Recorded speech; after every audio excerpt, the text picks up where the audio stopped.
Bonjour! Dans cet épisode, nouveau sujet, je souhaite vous parler d'intelligence, et plus précisément d'intelligence au pluriel, de nos intelligences.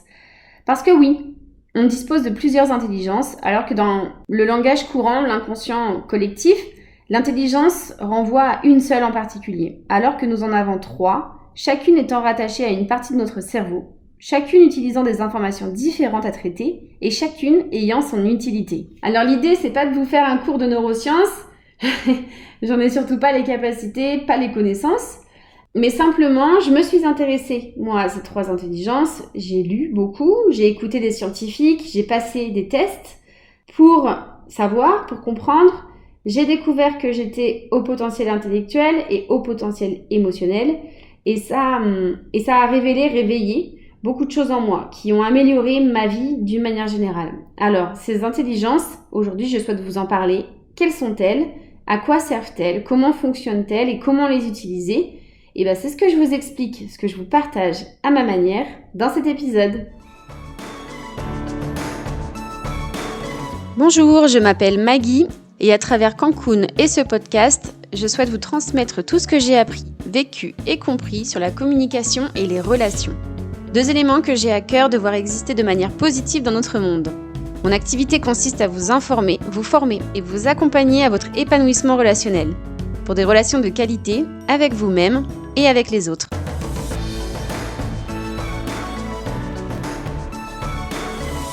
Pour commencer, j'aimerais définir l'intelligence. Donc, l'intelligence, c'est la capacité à connaître, apprendre, comprendre et s'adapter à toute chose et à toute situation. C'est aussi la faculté de choisir et traiter une information pour atteindre un objectif. D'une manière générale, donc dans l'inconscient collectif, ce que je vous disais, quand on parle d'intelligence, quand on dit de quelqu'un qu'il est intelligent, on pense à ses capacités intellectuelles purement cognitives. Voilà, c'est sa capacité à résoudre un problème de maths de manière rationnelle, avec logique, c'est des scientifiques, des personnes très objectives. Or, il s'agit d'une seule forme d'intelligence, mais il en existe deux autres. En plus donc de l'intelligence cognitive, on a l'intelligence émotionnelle et l'intelligence intuitive. Ce sont là les trois intelligences dont nous disposons tous. Et chaque intelligence trouve son siège dans l'une des parties de notre cerveau et constitue les trois modes de réflexion, les trois façons de traiter une information, tels qu'ils sont présentés donc dans le modèle SIC, dont je vous ai déjà parlé donc sur un épisode précédent. Le modèle SIC, c'est les structures et interactions en communication, donc c'est le modèle destiné à comprendre son fonctionnement en soi et avec les autres. Ces trois modes de traitement d'une information, ce sont l'analytique, l'analogique et l'affective, ou autrement nommé par Blaise Pascal, la raison, la fantaisie et le sentiment. Donc je vous les redonne. L'intelligence cognitive, c'est donc la méthode analytique, la raison. L'intelligence intuitive, c'est la méthode analogique, la fantaisie. Et l'intelligence émotionnelle, c'est la méthode affective, ce que Blaise Pascal appelle donc le sentiment. Et les trois parties du cerveau qui correspondent à chaque intelligence, ce sont le néocortex, le cerveau reptilien et le cerveau limbique. Donc maintenant que je vous les ai présentés, très simplement, j'aimerais rentrer dans le détail donc, de chaque intelligence pour mieux vous les expliquer. Donc je vais commencer par la plus connue, ou en tout cas celle à laquelle on pense lorsqu'on parle d'intelligence, l'intelligence cognitive. Je vais y rester un petit moment pour vous en parler. Ensuite, je vais vous parler de l'intelligence émotionnelle, mais très rapidement, car je vais faire l'épisode juste après, qui sera dédié complètement à l'intelligence émotionnelle. J'avais beaucoup de choses à vous dire. Et enfin, donc l'intelligence intuitive que je découvre, sur laquelle je connais bien moins de choses, que j'aurai plaisir, j'en suis sûre, à repartager avec vous lors d'un prochain épisode. Donc la première, donc celle, je vous disais, la plus connue, l'intelligence cognitive. Et pour cause, quand on parle d'intelligence, on pense tout de suite à celle-ci. C'est parce que l'indice qui a été établi et qui sert à mesurer les capacités d'une personne à l'exploitation de cette intelligence s'appelle le QI, donc le quotient intellectuel. Alors qu'il serait plus juste finalement de le nommer quotient d'intelligence cognitive, car il est bien la question en fait d'évaluer cette forme d'intelligence. Je vais y revenir juste après sur ce test de QI. Donc l'intelligence cognitive, c'est quoi ? Cette intelligence, c'est celle qu'on utilise avec notre cerveau néocortex pour résoudre, par exemple, des problèmes mathématiques, pour raisonner avec logique à partir d'informations objective, scientifique. C'est lui qui pèse le pour et le contre dans une décision à prendre avec des informations, des éléments factuels, quantitatifs. C'est le siège du pragmatisme. Il analyse, il synthétise à partir de connaissances et de savoir. Cette intelligence, elle est vraiment rationnelle. Et elle nous sert énormément au quotidien. Par exemple, pour lire, pour écrire, pour conduire, pour calculer, pour retenir des choses, pour parler, pour réaliser des tâches quotidiennes, donc administratives, techniques, mécaniques. En fait, tout ce qui nécessite d'être compris pour être réalisé. Quand on prend le temps de réfléchir, c'est elle qu'on sollicite. On a besoin de cette intelligence pour comprendre, pour organiser notre pensée. Dans cette intelligence, et les deux autres aussi, on distingue différentes fonctions. Ici, donc dans l'intelligence cognitive, il y a 6 fonctions principales que voici. Il y a d'abord donc la perception visio-spatiale, donc s'orienter, se repérer dans l'espace, et aussi la perception par rapport aux capacités sensorielles, donc de nos 5 sens. Perception. 2, c'est l'attention, donc l'alerte, la vigilance, la concentration, la sélection aussi et le maintien de la conscience par rapport à un stimuli qui est intérieur ou extérieur. Ensuite, il y a la mémoire pour retenir, stocker et retrouver. Donc à court terme, long terme, on retient donc des savoirs, des mots, des expériences. Ensuite, 4e fonction, la motricité. Donc action simple et complexe, par exemple, donc pour tout ce qui est pour agir, pour apprendre, pour améliorer. Le langage, instrument de communication, donc ça nécessite de recevoir, de comprendre, donc à l'écrit, à l'oral, et aussi de se faire comprendre. Et puis enfin, donc sixième fonction, le raisonnement, donc c'est l'adaptation à des situations, c'est la prise de décision. Donc ça vient servir les fonctions exécutives, juger, planifier, organiser, gérer les priorités, agir ou ne pas agir. C'est vraiment donc tout simplement notre appareil à penser. Donc l'intelligence cognitive. Alors, on a tous ce cerveau, ce néocortex, et on possède donc tous ces capacités. Mais elles ne sont pas toutes au même niveau pour tout le monde. Donc certaines personnes auront une excellente mémoire, d'autres une capacité à apprendre des langues étrangères mais très facilement, ou d'autres à résoudre des problèmes de maths avec rapidité. Chaque personne a ses facilités, ses capacités, selon un niveau plus ou moins élevé. Comme je vous le disais juste avant, donc cette intelligence fait l'objet d'un test, et les recherches autour donc, de cette intelligence ont démarré très tôt, donc tout début du XXe siècle, même fin du XIXe. Et la raison de ces recherches, à la base, c'était de prouver qu'une partie de cette intelligence était héréditaire, ok, et d'en tirer des conclusions pour améliorer l'espèce humaine. Bon bref, plusieurs études et plusieurs tests plus tard, c'est finalement en 1939 que le psychologue américain David Wechsler crée un test, donc même s'il a encore beaucoup évolué depuis, qui porte encore son nom aujourd'hui. C'est ainsi donc qu'aujourd'hui notre intelligence cognitive, ou plutôt nos capacités à exploiter cette intelligence cognitive, peut être mesurée au travers d'un test de QI, donc c'est un test psychométrique. Et ce test a notamment pour intérêt, comme je vous en parlais dans mon tout premier épisode, de se connaître pour se comprendre, notamment lorsqu'il est question de détecter donc un QI décalé par rapport à la moyenne, notamment un QI qui peut être élevé, donc qu'on appelle un haut potentiel intellectuel, ou HPI. Ce test, je l'ai passé, donc c'est le test de Wechsler. Aujourd'hui, donc si vous devez le retrouver, c'est test de Wechsler pour adultes, 4e version pour être exact, donc c'est WAIS, ensuite 4, en chiffre romain. Et il se réalise en prenant rendez-vous avec un psychologue. Parce que l'enjeu, c'est vraiment de déterminer si notre QI pourrait être à l'origine de certaines incompréhensions ou certains dysfonctionnements psychologiques, donc par rapport à la population. Moi, j'avais besoin de comprendre, donc effectivement, certaines choses, cette soif d'apprendre, ce plaisir de réfléchir, et également ce sentiment d'être différente, voilà, de ne pas être faite pour faire comme tout le monde, de ne pas avoir envie des mêmes choses que tout le monde, donc d'un point de vue professionnel, mais aussi social. Et puis ce sont aussi des remarques comme « tu réfléchis trop » ou « tu te poses trop de questions ». Donc j'avais des signes. Depuis mon enfance, j'avais en réalité pas besoin d'un test pour savoir, pour sentir. Mais comme je suis très cartésienne, moi j'avais besoin de ce test pour savoir, voilà, pour que mon cerveau soit ok, connaître les choses par rapport à un élément qui soit rationnel, très pragmatique. Donc je peux vous en dire quelques mots par rapport à ce test. Donc en fait, il s'agit de réaliser une série de tests, il y en a 10, face à un psychologue qui lui va d'abord vous expliquer la consigne, il va chronométrer, il observe pour évaluer aussi le comportement pendant le test et il va recenser les résultats au fur et à mesure. Donc ces 10 tests sont regroupés en 4 catégories. Il y a la compréhension verbale, le raisonnement perceptif, la mémoire de travail et la vitesse de traitement. Et dans chacune des 4 catégories, on retrouve donc plusieurs sous-tests. Donc je vous les lis. Dans la compréhension verbale, similitude, vocabulaire, information. Dans le raisonnement perceptif, on a les cubes, les matrices, les puzzles visuels. Dans la mémoire de travail, on a la mémoire des chiffres et on a l'arithmétique. Et la vitesse de traitement, donc on a 2 tests, symboles et codes. Donc on retrouve des tests pour toutes les fonctions cognitives que je vous ai citées auparavant. Donc juste avant ce test, il y a un échange d'abord avec le psychologue qui pose beaucoup de questions sur notre vie, notre enfance, notre environnement, nos hobbies, nos projets, etc. afin d'établir un projet psychologique. Et puis quelques semaines plus tard, donc on reçoit les résultats du test. Moi je les ai reçus donc par email et une invitation à prendre rendez-vous pour plus d'explications si on le souhaite. Donc pour moi le compte rendu était assez clair, j'ai pas pris rendez-vous. Donc à partir de là, à la lecture des résultats, donc j'ai lu que j'étais donc au potentiel intellectuel avec un QI supérieur à 130, donc la moyenne étant entre 90 et 110. Eh bien je l'ai vécu vraiment comme une libération. Je l'ai vraiment très bien vécu et ça m'a permis vraiment de comprendre aussi que c'était finalement tout à fait normal, dans le sens logique, que je recherche sans cesse cette activité cognitive.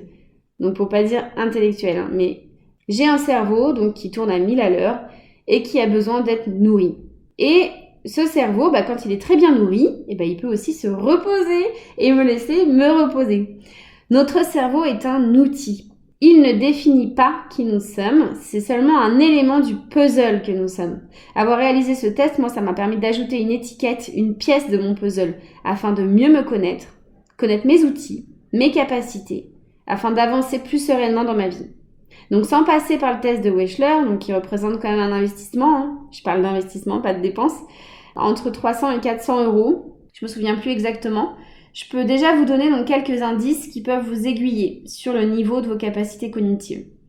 Alors d'abord, si vous êtes reconnu dans ce que j'ai dit précédemment, mais aussi le sentiment d'être différent, donc d'aimer des choses que la plupart des gens n'aiment pas, comme les sudoku, les problèmes de maths, résoudre des problèmes en fait, d'une manière générale. Ne pas avoir envie des mêmes choses, donc dans la vie sociale, professionnelle, même si c'est pas visible aux yeux des gens, mais comme fonder une famille ou être salarié, d'avoir une sécurité. Voilà, c'est un sentiment d'être en décalage par rapport à la société, aux envies de la société. Parfois aussi, ça peut causer de l'isolement de certaines personnes ou le rejet aussi d'autres. Ensuite, donc, la curiosité, le fait de poser beaucoup de questions, de vouloir tout savoir, tout comprendre, d'aimer apprendre. C'est vraiment une soif, mais insatiable de connaissances. Du coup, le pendant de ça, c'est le fait de s'ennuyer vite et souvent. Ensuite, il y a l'impatience. Donc face à la lenteur de réflexion ou d'action de certaines personnes. Et ça provoque même de l'agacement. Moi, j'avais vraiment cet agacement que je n'ai plus, du coup. Parce que, en fait, oui, savoir que je suis HPI, ça m'a permis d'être plus tolérante, plus humble face à certaines situations, certaines personnes. C'est la conséquence d'une rapidité du fonctionnement du cerveau, en fait. Non, les autres ne sont pas lents, ils sont juste normaux. Donc vraiment, cette impatience, cet agacement, ça fait partie aussi des signes. Pas savoir, ou plutôt ne pas pouvoir s'empêcher de faire qu'une seule chose à la fois. Voilà, ça c'est la conséquence d'un cerveau en arborescence. C'est des connexions qui peuvent se faire en parallèle et non à la chaîne. Donc c'est la capacité à être multitâche. Là aussi, clairement, c'est quelque chose que je pourrais faire, mais j'en ai pas envie. J'ai vraiment beaucoup de mal à ne faire qu'une seule chose. Donc je vais, par exemple, plier du linge en écoutant un podcast, je vais regarder la télé en me faisant une manicure, en faisant autre chose, en mangeant ou en me trituillant les cheveux, faire la cuisine en écoutant de la musique. C'est vraiment multitâche. Et ensuite, le perfectionnisme. Donc ça aussi, le perfectionnisme, en fait, c'est la conséquence d'un cerveau qui fonctionne à 1000 à l'heure, c'est que les connexions se font très vite et qui se renouvellent en fait très, très rapidement. Donc c'est-à-dire que notre mieux change tout le temps. Dès qu'on a une idée, on en a une autre, et ainsi de suite. Donc en fait, on recherche sans cesse cette perfection, on a le sentiment de toujours trouver mieux à faire en fait. Un niveau d'exigence du coup qui est très élevé. Enfin, donc on a ensuite la mémoire. Donc voilà, la mémoire est parfois sur des choses un peu originales, on va dire, comme retenir les plaques d'immatriculation. Voilà, ou bien des numéros de téléphone très facilement, ou la mémoire aussi de savoir comment se retrouver en fait, se repérer, être allé une fois quelque part et savoir exactement comment y retourner. Et ensuite, donc la grande capacité d'observation, ce qui peut du coup expliquer aussi cette mémoire, et c'est le fait aussi de retenir des détails donc, qui sont minimes. Donc voilà quelques caractéristiques des hauts potentiels intellectuels. Il y en a d'autres, mais celles-ci déjà peuvent vous mettre la puce à l'oreille. Voilà. Et si vous voulez en avoir le cœur net, je vous conseille de passer le test. Ça m'a apporté beaucoup, mais beaucoup, beaucoup plus qu'un nombre. Donc voilà pour l'intelligence cognitive. Pour terminer, d'où vient-elle ? Eh bien, très simplement, on peut citer dans les raisons de nos disparités, la génétique. Donc, qui explique une grande partie de nos capacités cognitives. 50-60% de notre intelligence cognitive viendrait de nos parents, c'est héréditaire. Ensuite, il y a l'environnement, donc familial, social. Ça vient encourager la stimulation ou bien ça peut venir ralentir des capacités qui sont innées. Et enfin, la stimulation. Donc voilà, l'environnement peut venir stimuler, mais aussi de manière personnelle, on peut stimuler aussi nos capacités cognitives. On distingue donc des facteurs innés et des facteurs acquis. Et ça, ce dernier élément, donc la stimulation, signifie que cette intelligence, et comme les autres, en fait, les deux autres, je vais vous en parler juste après, ça se travaille pour se développer si vous en ressentez le besoin ou tout simplement l'envie. Donc voilà pour cette première intelligence issue du fonctionnement de notre cerveau néocortex, donc l'intelligence cognitive, notre appareil à penser. Passons à la seconde, donc bon, sans ordre de priorité, mais peut-être de popularité, l'intelligence émotionnelle. Donc celle-ci est exercée par notre cerveau limbique. Donc sur le modèle SIC, cette intelligence, elle est située sur l'axe central donc, du schéma de traitement des informations, c'est la méthode dite affective. Et sa façon de fonctionner, à cette intelligence, ça provient de l'exploitation des émotions. Les siennes, mais aussi celles des autres, comme des informations à traiter et à agir en conséquence. Donc les recherches autour de cette intelligence sont beaucoup plus récentes, puisque ce sont Peter Salovey et Jack Meyer, donc deux psychologues, qui l'ont conceptualisé dans les années 90. Et en 97, ils en ont fait cette définition. Donc l'IE, l'intelligence émotionnelle, c'est la capacité à percevoir l'émotion, à l'intégrer pour faciliter la pensée et à la comprendre et la maîtriser afin de favoriser l'épanouissement personnel. C'est donc la capacité d'un individu à percevoir, diagnostiquer et intégrer l'émotion dans sa pensée au service de son intelligence cognitive. L'intelligence émotionnelle, c'est donc savoir considérer une émotion comme étant une information et son corps comme cette source d'information. Et là encore, il existe différentes capacités émotionnelles qui composent cette intelligence que je vais vous développer donc dans l'épisode juste après. Et je vais aller plus loin donc dans l'épisode suivant en vous parlant donc de ces différentes fonctions, mais aussi des différents tests qu'on peut trouver sur l'intelligence émotionnelle. Et ensuite, donc notre troisième intelligence, c'est l'intelligence intuitive. Notre intuition, notre sixième sens, comme on l'appelle aussi. Cette intelligence trouve son siège dans notre cerveau reptilien. Donc c'est notre plus vieux cerveau, il a plus de 400 millions d'années. C'est le cerveau de nos instincts primitifs, celui qui commande nos réactions instantanées, spontanées, impulsives. Exemple, lorsqu'on retire notre main d'une flamme parce que ça nous brûle, c'est rapide, instinctif. Il est question de notre survie physique et psychologique. Cette intelligence, donc plus fantaisiste pour Blaise Pascal, elle est reliée à notre inconscient, notre subconscient, et elle trouve sa source dans un corps plus subtil, énergétique ou spirituel. C'est cette petite voix qui nous guide lorsqu'on la laisse s'exprimer. En ce qui me concerne, pour moi, donc, ça arrive quand les deux autres intelligences se mettent en mute. Exemple, lorsque je médite. Je me connecte à l'instant présent, libre de toute activité mentale, donc j'appuie vraiment sur le bouton off de mon cerveau. C'est le moment que j'utilise pour écouter, ressentir une émotion éventuellement négligée, voilà. Et je fais appel à mon intelligence émotionnelle pour la traiter. Et puis quand je suis sereine, apaisée, c'est là que mon intelligence intuitive peut surgir. C'est là que je trouve une super idée de podcast, de phrase, d'activité.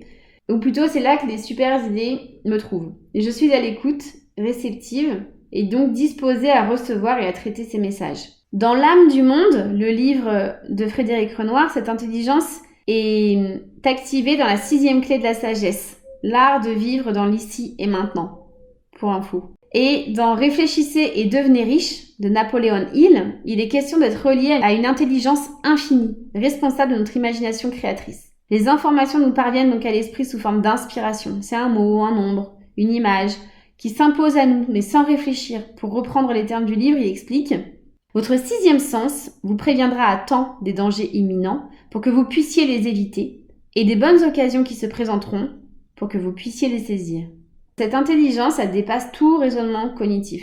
On sait les choses, mais sans savoir comment, ni pourquoi. C'est la première impression qu'on a de quelqu'un quand on le rencontre. C'est l'inspiration subite lorsqu'on crée quelque chose en peinture ou en cuisine. On le fait par instinct, comme possédé, comme dicté par une intelligence qui nous échappe. Et lorsqu'on se laisse complètement porter par cette intelligence, on se retrouve dans ce qu'on appelle l'état de flow. C'est un état de concentration extrême, de plénitude, de grâce. Si vous avez vu le dessin animé Soul de Disney Pixar, moi je l'ai vu très récemment, et vous reconnaîtrez ce passage où il nous est expliqué cet état de flow entre terre et ciel. Donc c'est notre zone de génie pour certains, ou de déchéance pour d'autres si on laisse cet état nous submerger. Cette intelligence, les neuroscientifiques s'y intéressent depuis encore plus récemment que l'intelligence émotionnelle parce que ça date de seulement une dizaine d'années. Et il y aurait 2 capacités principales. Donc la conscience de soi. Donc c'est son fonctionnement, ses besoins, son référentiel, tout ce que tous ces tests que j'apprécie particulièrement nous poussent à faire. Et en 2, c'est la conscience des autres et de notre environnement. Donc d'un tout plus grand que soi et qui nous relie tous les uns aux autres. Carl Gustav Jung parle, lui, d'inconscient collectif, de savoir universel. Il décrit cette connaissance universelle comme inaccessible au cognitif, mais seulement accessible via notre intelligence intuitive. Cette intelligence, pour moi, elle est nouvelle, dans le sens où je démarre tout juste mes recherches, mes lectures et ma compréhension de celle-ci. Donc avec un cerveau, une intelligence cognitive et un corps, une intelligence émotionnelle, je vous en parlerai, qui fonctionne à plein régime, je le vois dans l'épisode d'après. Finalement, je laisse peu de place à mon intelligence intuitive. La méditation, c'est un premier chemin, j'en explore d'autres. Par exemple, il est question dans cette intelligence de capacités extrasensorielles. Les énergéticiens, les médiums, les guides, toutes ces personnes reçoivent et exploitent ce genre d'infos et ont donc une intelligence intuitive très développée. Donc à nouveau, il est possible de mesurer nos capacités intuitives avec certains tests sur internet. Moi, j'en ai testé 2. Le premier, c'est quel intuitif êtes-vous ? De Maud Kristen, je mettrai toutes les références en commentaire, et le quotient d'écoute de l'intuition, le QEI. Je trouvais ça marrant. Du coup, il y a le QI, le QE et le QEI. Donc du site qei.fr de Lydie et Bernard Castells. En revanche, pour avoir son résultat, il faut acheter le livre. Les résultats en fait du test sont dans le livre. Paru en 2018 qui s'appelle Intuition et si on l'écoutait vraiment. Donc je ne l'ai pas encore lu, mais je me ferai un plaisir de vous en parler quand ce sera le cas. Voilà ce que j'avais envie de vous partager au sujet de nos 3 intelligences. Donc on possède tous les 3. Pas avec les mêmes capacités, certaines notamment cognitives étant innées, mais nous pouvons tous les exploiter, les stimuler, les développer. Ces 3 intelligences ont la même fonction et le même objectif, donc c'est nous donner la capacité de prendre des décisions, de prendre de bonnes décisions. À partir d'informations qui nous viennent donc soit de connaissances, de notre corps ou d'ailleurs. Le type d'information déterminera l'intelligence sollicitée. Nous avons besoin des 3. Dans l'épisode suivant, je développe donc l'intelligence émotionnelle et je ferai certainement donc un épisode dédié à l'intelligence intuitive, lorsque j'en saurai plus, lorsque j'aurai pratiqué aussi plus sur cette intelligence. J'espère que cet épisode vous a plu. J'accueillerai vos réactions et vos commentaires avec plaisir. Merci de m'avoir écouté.